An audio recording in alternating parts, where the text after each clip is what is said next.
ہندوستان کی سرزمین پر سب سے پہلا لشکر لے کر آنے والا محمد بن قاسم کس لیے آیا تھا؟ 10,000 کا لشکر لے کر صرف اسلامی بہنوں کی عزت بچانے کے لیے آیا تھا۔ راجہ طاہر سنگھ ایک ظالم بادشاہ تھا، اس کے گنڈوں نے کچھ عورتوں کو قبضہ میں لیا اور ان کا مال لوٹ لیا تھا۔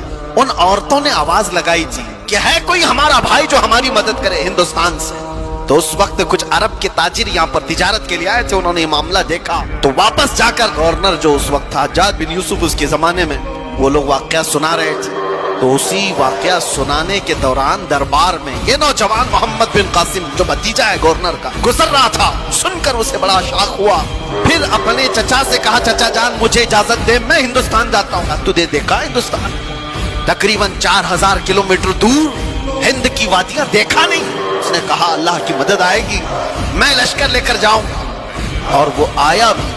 اور اس کے بعد راجہ طاہر سنگھ کو اس نے مخاطب کر کے کہا تھا محمد عربی کے شیر ہیں اور ہم مقابلے کے لیے آئے ہیں۔ اس کے بعد 3 دن کی لڑائی کے بعد گنڈے بھی راجہ بھی سب تتر بتر ہو گئے۔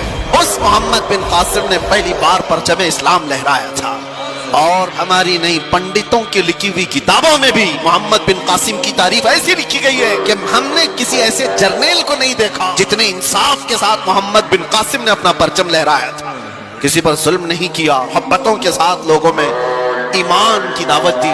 سوچئے آپ محمد بن قاسم جو اپنی بہنوں کی عزت کے لیے، اس کے سگی بہنیں کیا ہیں؟ دور اتنے دیش دور رہنے والی پیڑتائیں مظلومائیں، ان کی مدد کے لیے وہ وہاں سے چل کر آیا، جنگ بھی کیا، بہنوں کو آزاد بھی کرایا، اور ساتھ ہی ایمان کی دولت بھی تقسیم کیا لوگوں میں۔ لیکن اس کا انتقال ہوا تھا محمد بن قاسم کا 21 سال کی عمر تھی۔